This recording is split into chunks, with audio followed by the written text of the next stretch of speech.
জয় নিতাই, জয় গৌর। আজকে আমি আমার প্রাণের চেয়ে প্রিয় গোপালকে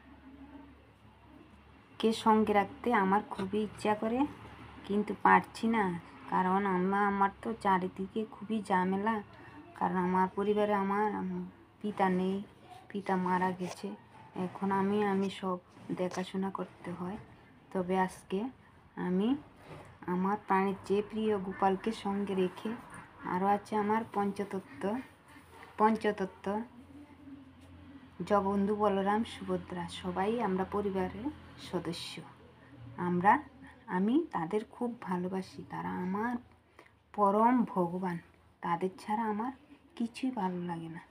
আমি তাদেরকে সর্বক্ষণ মনে হয় যে কাছে রাখতে, কিন্তু পারছি না। কি করব? ভগবান আমাকে জানি কখন কৃপা করবে, আমি তাদের সঙ্গে সর্বদাই থাকতে পারি। আচ্ছা, বড়দের প্রতি রইল আমার নমস্কার, আর ছোটদের প্রতি রইল আমার স্নেহ ও আন্তরিক শুভেচ্ছা।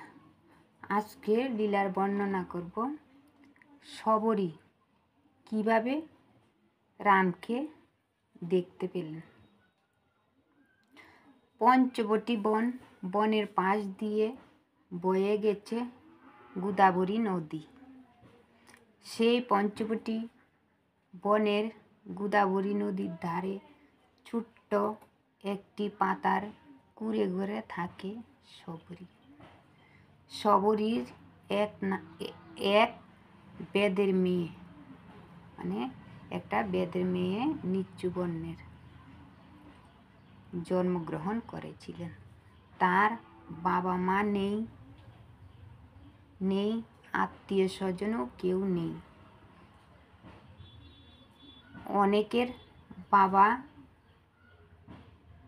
অনেকের বাবা মা থাকে না, আত্মীয় স্বজন থাকে না, কিন্তু পাড়ার লোকজন ভালোবাসেন, সেবা যত্ন করে দেখাশোনা করেন। কিন্তু শবরী এমন দুঃখিনী যে তার কেউই নেই। গোদাবরী নদীর ধারে সেই সব মনি ঋষি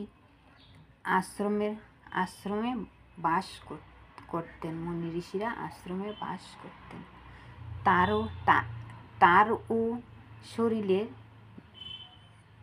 তারাও শবরীকে ঘৃণা করতেন। শবরী যে বেদের মেয়ে, অপবিত্র হবার ভয়ে শবরীকে কেউ ছুঁয় না, ধরেও না, কেউ তার ছায়া পর্যন্ত পাড়ায় না, মানে তার ছায়াটা পর্যন্ত স্পর্শ করে না। মানুষ হয়েও যে মানুষের অস্পৃশ্য, মানুষের অধম, ধর্মের নামে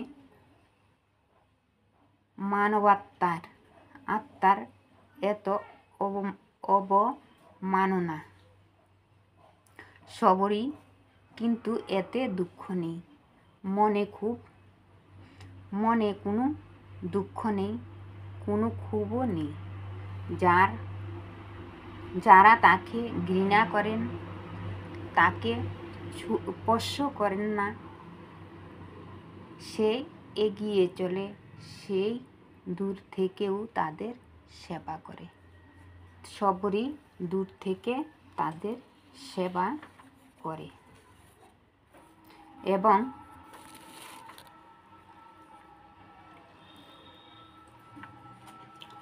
শবরী তখন ছোট্ট কুটিরের মধ্যে বসবাস করতে থাকেন। তারপর গভীর রাতে সব মনি ঋষিরা যখন ঘুমিয়ে পড়ে শবরী গোপনে ঋষিদের আশ্রমে সেই কাঠ রেখে আসে, যে রান্নাবান্না করে যে তাদের জন্য। গভীর রাত্রে শবরী কাঠ নিয়ে তাদের বাড়িতে রাখে, যেমন তারা শবরীকে না দেখতে পায়। সেই রাতেই শবরী সব মুনি ঋষিদের আশ্রমে আশ্রমে প্রতিদিনই কাঠ দিয়ে আসতো। সেই পথে লোক চলাচল করে, মানে মুনি ঋষিরা যে পথে নাকি চলাচল করে সেই পথ যে প্রত্যহ পরিষ্কার রাখে, সবরই সেই পথ সর্বদাই পরিষ্কার করে রাখে। পথের সামান্য কাঁটা যে থাকে তাটুকু পর্যন্ত সে দূরে ফেলে দেয়।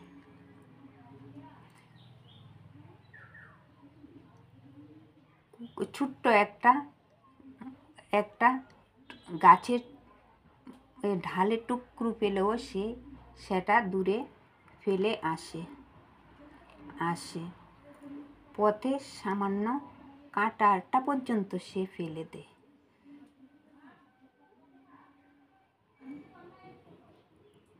কুটিটি পর্যন্ত জমতে দেয় না। সে জানে মানুষের সেবা করেই যে জীবন সার্থক করবে তা নয়। লোকে তাকে ঘৃণা করলেও সে মানুষের সেবাই শ্রেষ্ঠ ধর্ম মনে করেন। গোপনে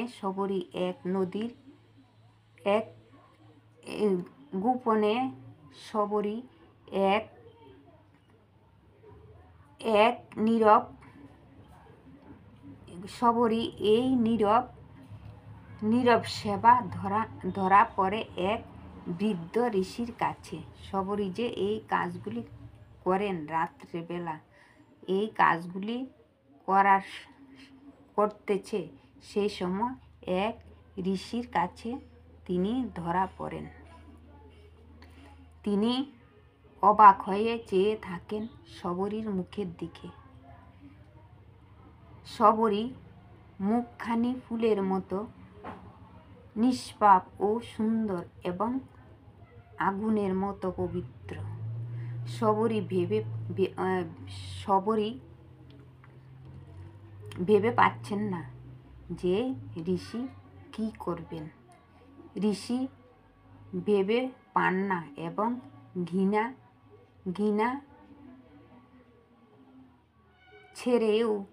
ছেড়ে সবরীকে মানুষের সেবায় আত্মনিবেদন করলেন। সবরী সস্নেহে সবরীকে কাছে টেনে নিয়ে এবং তাকে রাম নাম মন্ত্রে দীক্ষিত দিলেন। সবরী ধন্য মনে করলেন নিজেকে যে মুনি ঋষি সবরীকে রাত্রে দেখলেন, তখন সবরীকে নিয়ে তিনি তার আশ্রমে মহা নামে মন্ত্রে দীক্ষিত দিলেন। সবরীর জীবন ধন্য হলো। সবরী গুরুদেবের বয়স হয়ে গেছে। বৃদ্ধ ঋষি, তার বয়স হয়ে গেল। তিনি বুঝতে পারলেন আর বেশি দিন তিনি বাঁচবেন না। একদিন সস্নেহে সবরীকে কাছে বসিয়ে তিনি বললেন, মা, আমার কাল পূর্ণ হয়েছে। অনেক দিনের সাধন শ্রীরামচন্দ্রকে নিজের চোখে দেখব, কিন্তু আমার সে সৌভাগ্য হলো না। আমার চোখের আলো ফুরিয়ে এসেছে। পঞ্চবটী বনে শ্রীরামচন্দ্র পদার্পণ করার আগেই তাকে দেহ রাখতে হবে। অর্থাৎ তিনি রামচন্দ্রকে দর্শন করতে পারলেন না। তিনি রামচন্দ্রকে দর্শন করার আগেই তার দেহ রাখলেন। তোমার জীবনও সাধনা সার্থক হবে। তখন সবরীকে আশীর্বাদ দিলেন যে তোমার জীবন সার্থক হবে, তুমি রামকে দর্শন করতে পারবে। সবরী গুরুদেবের মৃত্যু হলো। তার একমাত্র আশ্রয়স্থল গুরুদেব আর নেই ধরাধামে। সবরী কেঁদে বেকুল। গুরুদেব মারা গেলেন। সবরী কাঁদিতে কাঁদিতে বেকুল হয়ে গেলেন।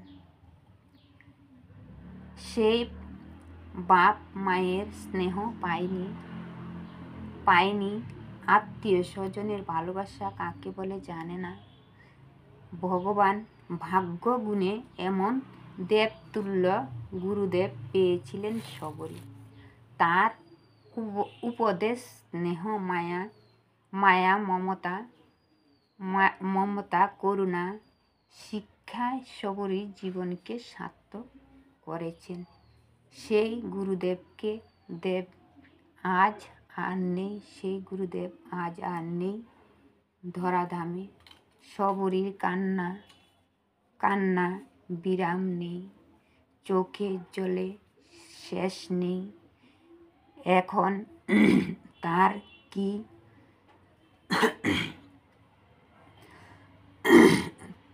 কি হবে? কে তাকে দেখবে?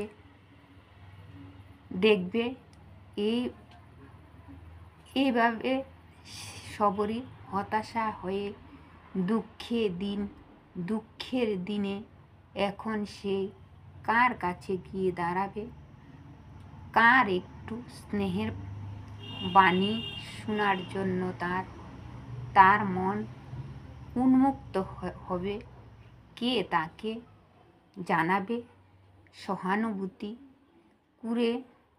কুঁড়ে ঘরে থাকার বাইরে যে তার যায় না।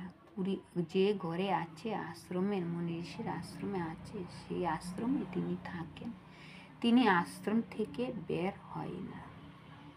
হয় নাই, সর্বক্ষণ খালি কাঁদিতে থাকেন। নিয়মিত খাওয়া দাওয়া পর্যন্ত নেই, শরীরের প্রতি একটুও যত্ন নেই। সবরীর প্রতি তার আর কোনো মোহই নেই। অনেক দিন পরে হঠাৎ নতুন করে তার মনে হলো গুরুদেবের মৃত্যুদিনের শেষ কথা। তিনি বলে গেছেন শ্রীরামচন্দ্র আসবে পঞ্চবটী বনে। পঞ্চবটী হবে তীর্থস্থান। পঞ্চবটী তীর্থস্থান হবে।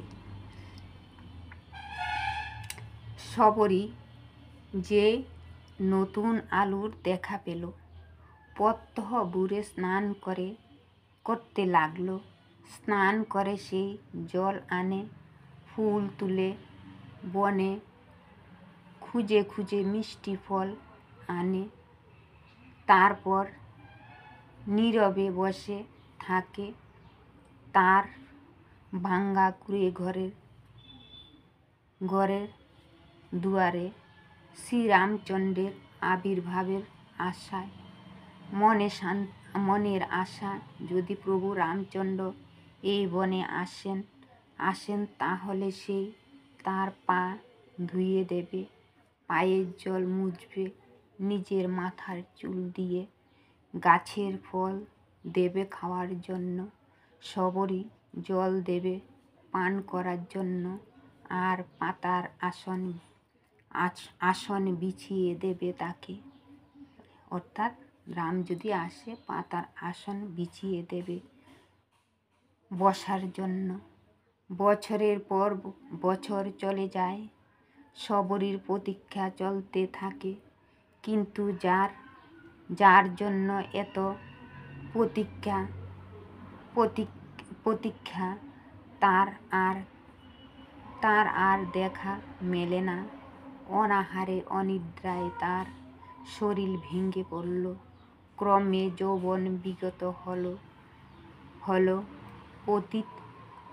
অতীতের সব মুছে গেল। জরায় আক্রান্ত করল সবরীকে, মানে শরীরে, মানে জরা ব্যাধি একটা রোগ আছে, সেই রোগটা সবরীকে আক্রমণ করল। অস্থি চর্মসার বৃদ্ধার শরীর, চোখের দৃষ্টি ক্ষীণ হয়ে এলো, মানে এখন ঠিকভাবে সে চোখেও দেখতে পায় না। জীবন অতিবাহিত হতে লাগলো, বেলায় পৌঁছেছে। সবরই কিন্তু রামচন্দ্রের দর্শন মিলল না, সবরই কিন্তু রাম দর্শন মিলল না। মাঝে মাঝে সবরই কেঁদে মাটিতে লুটিয়ে পড়ে, আমি তো পারি না প্রভু, তুমি কবে আসবে, কবে তোমাকে দর্শন করে জীবন সার্থক করব। এই জীবনে তোমার দর্শন কি আমার হবে না? সবরই বলতে লাগলেন, এই জীবনে কি আমার তোমাকে দেখার সৌভাগ্য হবে না? সবরই ভাবতে থাকেন। এমন সময় সঠিক একদিন দেখতে পেলেন সবরই পঞ্চবটী বনের নতুন রূপ। পঞ্চবটী বনে একটা আলোময় একটা রূপ দেখতে পেলেন হঠাৎ করে তখন তার মনটা খুব মানে আনন্দিত হতে লাগলো, যেমন নাকি ভগবান শ্রী রামচন্দ্র আসবে এমন একটা সবরীর মনের মধ্যে আনন্দের বন্যা বইতে লাগলো।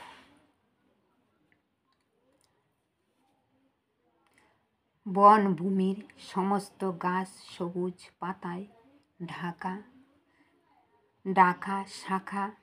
শাখায় শাখায় বিচিত্র বর্ণের ফুল সমারোহ, মানে বনের মধ্যে নানান রকমের ফুল ফুটে আছে শাখায় শাখায়। গাছে গাছে পাখিদের কাকলি পাখিদের কলতানে পঞ্চবটী মুখর হয়ে গেছে। পথের প্রান্ত সবুজ তৃণ সারি, দেখেই মনে হয় পঞ্চবটী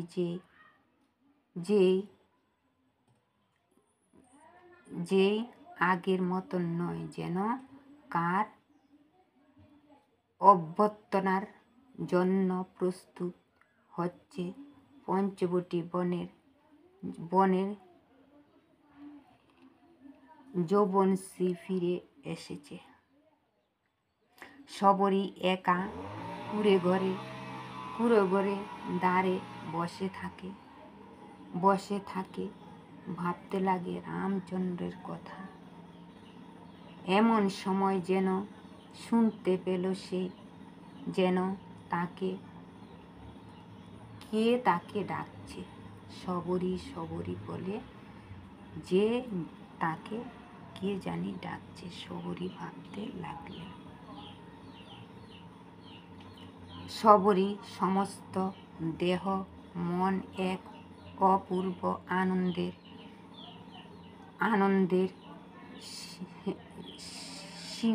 শিউরে জাগলো, মানে আনন্দে তার যে শরীরে মানে শিউরে উঠে লাগলো।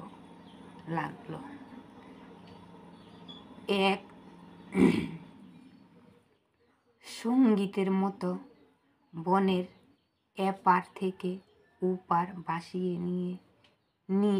বাসিয়ে দিয়ে সেই মধুর আহ্বান এসে পৌঁছল সবরীর কানে। যুগে যুগে কালে কালে সেই আহ্বান আসে ভক্তের হৃদয়ে, মানে সবরীর হৃদয়ে আসলো। এই আহ্বান শোনার জন্য জনম জনম ধরে প্রতীক্ষা করতে হয়। যার জীবনে এই পরম লাভ হবে বা তিনি শ্রী ভগবান রামচন্দ্রকে দর্শন করতে পারবেন, শ্রী ভগবান তাকে আহ্বান করবেন, দেখা দেবেন। কৃতার্থতা করবেন এমন সাধক যারা তাদেরই সাধনা সার্থক হয়।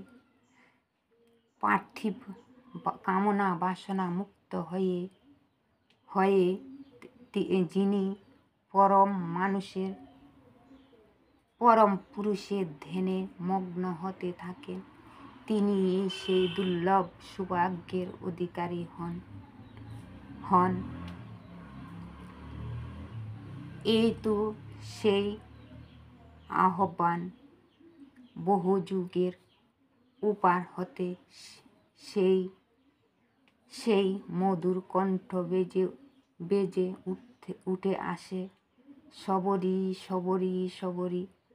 খালি শবরীর মনে বারবারই রামের চিন্তা জাগতে থাকে। রাম আসিতেছে, রাম আসিতেছে।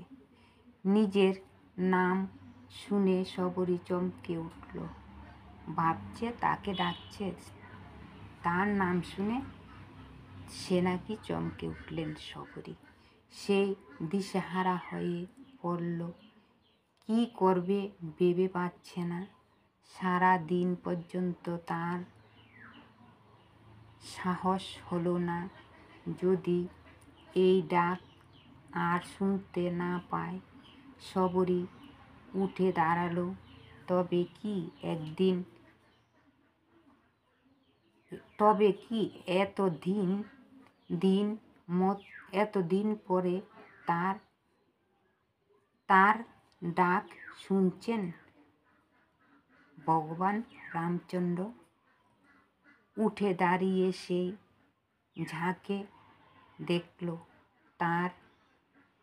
তার মতো এমন রূপ সে জীবনে আর দেখেনি।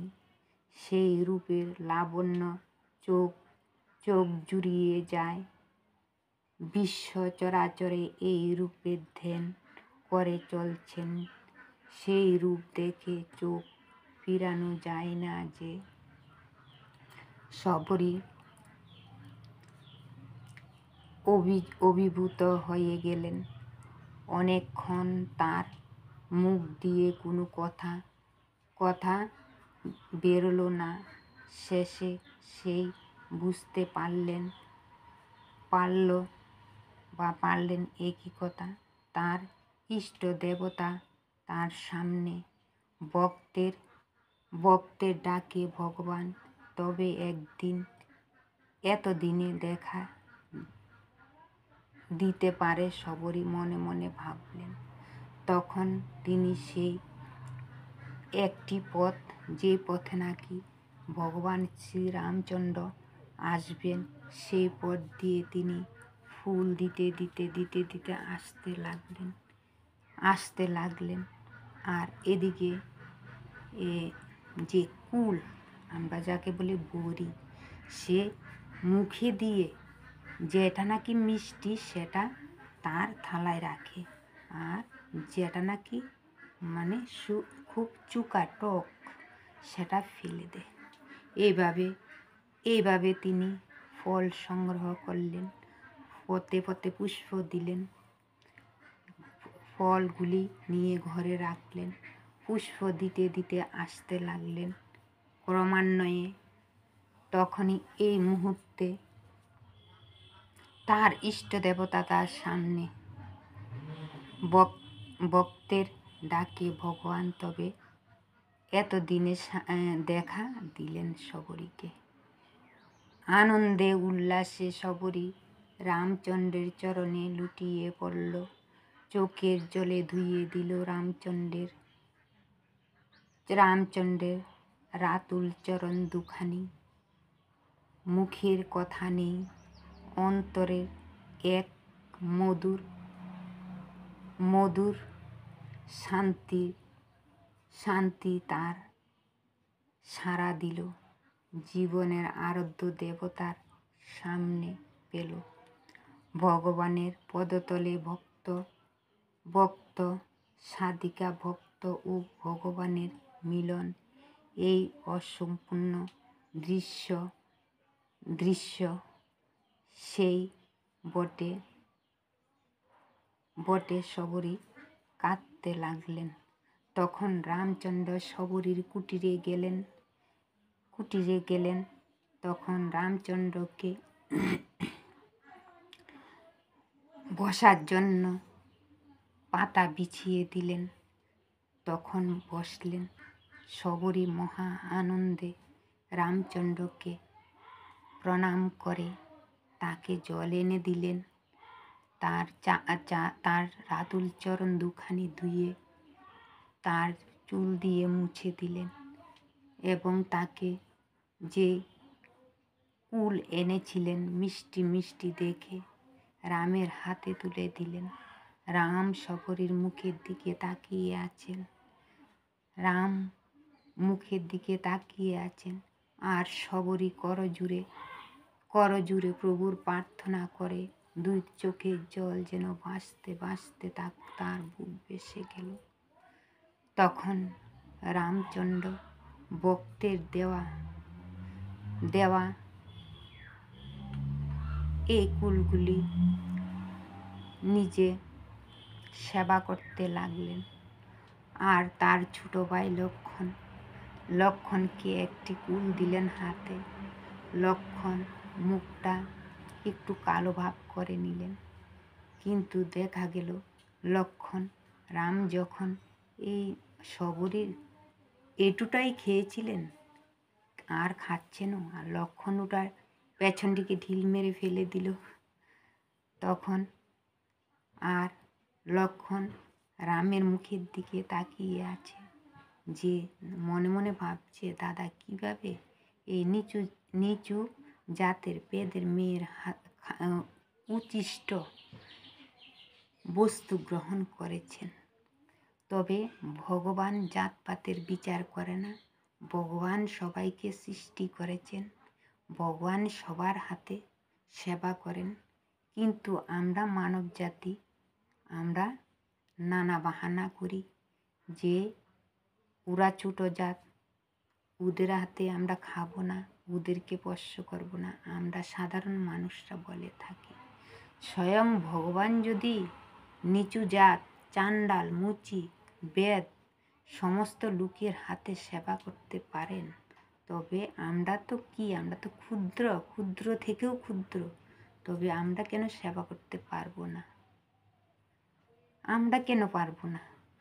শ্রী রামচন্দ্র ভক্ত বেদকন্যাকে হাত ধরে উঠালেন। লক্ষণের চোখে জল।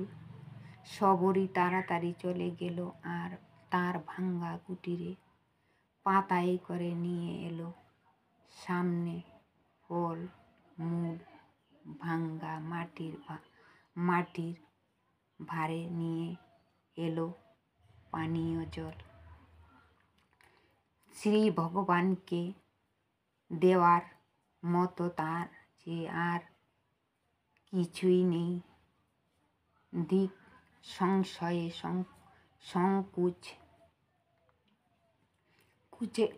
সংকুচে শবরী হাত কাঁপতে লাগলো। একদিকে তো বৃদ্ধ হয়ে গেল, আরেকদিকে যে দিচ্ছে তার হাত এইভাবে কাঁপতে লাগলো। রামচন্দ্র